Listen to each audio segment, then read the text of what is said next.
Welcome to Moments in the Word. I'm James Tyler, your host, and this morning we'll be reading from Acts chapter number 27, verses 14 through 44. But not long after there arose against it a tempestuous wind called Euroclydon, and when the ship was caught and it could not bear up into the wind, we let her drive, and running under a certain island which is called Clauda, we had much work to come by the boat, which when they had taken up, they used helps, undergirding the ship, and fearing lest they should fall into the quicksands, strake sail, and so were driven. And we being exceedingly tossed with a tempest, the next day they lightened the ship, and the third day we cast out with our own hands the tackling of the ship. And when neither sun nor stars in many days appeared, and no small tempest lay on us, all hope that we should be saved was then taken away. But after long abstinence, Paul stood forth in the midst of them and said, Sirs, ye should have hearkened unto me, and not have loosed from Crete, and to have gained this harm and loss. And now I exhort you to be of good cheer, for there shall be no loss of any man's life among you, but of the ship. For there stood by me this night the angel of God, whose I am and whom I serve, saying, Fear not, Paul, thou must be brought before Caesar, and lo, God hath given thee all them that sail with thee. Wherefore, sirs, be of good cheer, for I believe God, that it shall be even as it was told me. Howbeit we must be cast upon a certain island. But when the 14th night was come, as we were driven up and down in Adria, about midnight the shipmen deemed that they drew near to some country, and sounded and found it 20 fathoms. And when they had gone a little further, they sounded again and found it 15 fathoms. Then, fearing lest we should have fallen upon rocks, they cast 4 anchors out of the stern, and wished for the day.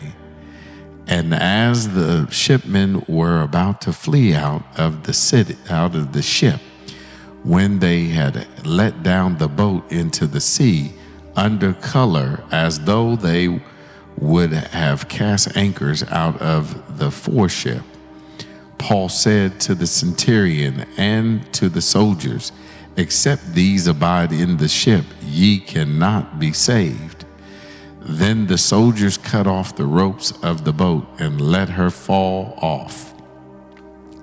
And while the day was coming on, Paul besought them all to take meat, saying, This day is the 14th day that ye have tarried and continued fasting, having taken nothing. Wherefore I pray you to take some meat, for this is for your health. For there shall not an hair fall from the head of any of you. And when he had thus spoken, he took bread and gave thanks to God in presence of them all. And when he had broken it, he began to eat. Then were all of good cheer, and they also took some meat. And we were in all in the ship 260 souls. And when they had eaten enough, they lightened the ship and cast out the wheat into the sea. And when it was day, they knew not the land, but they discovered a certain creek with a shore, into the which they were minded, if it were possible, to thrust in the ship. And when they had taken up the anchors, they committed themselves unto the sea, and loosed the rudders bands and hoisted up the mainsail to the wind and made toward shore.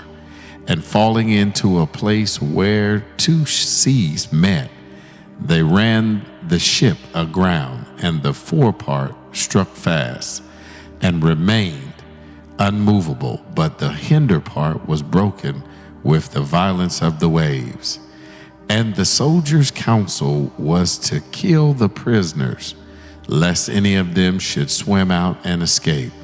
But the centurion, willing to save Paul, kept them from their purpose, and commanded that they which could swim should cast themselves first into the sea and get to land, and the rest, and some on boards, and some on broken pieces of the ship. And so it came to pass that they escaped all safe to land. As we turn and we look at the context of this text here in Acts 27:14 through 44, it recounts the story of Paul's harrowing journey to Rome, where he faces a fierce storm at sea. Despite the danger and uncertainty, he holds on to faith and provides guidance to his fellow travelers. This passage can offer us valuable lessons in our lives today. Just as Paul trusted in God's plan despite the storm, we can trust that we'll find guidance and strength even in difficult times.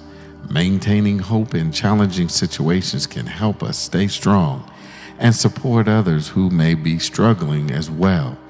In times of crisis, cooperation and helping one another can make a significant difference, much like how the crew worked together to survive. This story is a reminder that resilience and faith can help us weather the storms in our lives, both literal and metaphorically. Whether facing personal challenges or supporting others in their struggles, the message of Acts 27 can inspire perseverance and hope. Is there a significant situation or purpose in this text? Yes, that we can think of, that we can apply, and definitely is relevant to our lives today. Most of all, when we are in a place of opposition or challenging, as you could say, situations, we have to understand and know that when God speaks, no matter what is coming at us, He has us in the palm of His hand. Will you trust in Him today? I'm James Tyler, coming to you live from the Castle Studios, and welcome again to Moments in the Word. God bless.